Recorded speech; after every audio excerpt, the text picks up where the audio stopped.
2 minggu pelaksanaan operasi Sikat Agung, Polresta Denpasar berhasil mengungkap sebanyak 32 kasus pencurian dengan total tersangka 29 orang.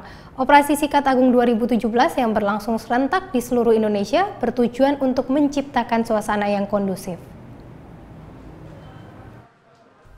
Selama operasi Sikat Agung yang berlangsung sejak 26 Oktober hingga 15 November 2017, jajaran Reskrim Polresta Denpasar berhasil mengungkap sebanyak 32 kasus pencurian.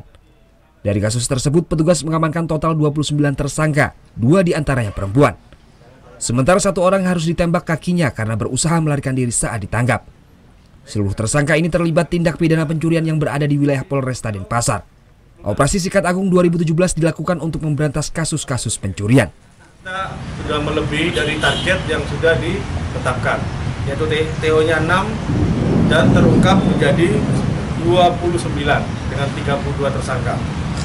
Di mana kasus curanmor ya, ada 4 pelaku ya, curanmor.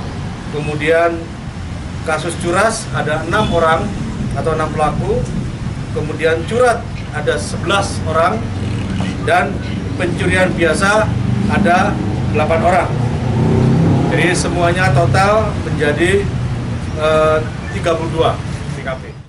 Petugas juga mengamankan sejumlah barang bukti seperti 1 unit mobil, 3 sepeda motor, 33 HP, 2 laptop, dan sejumlah barang bukti lainnya. Surya Sanjaya melaporkan untuk NET.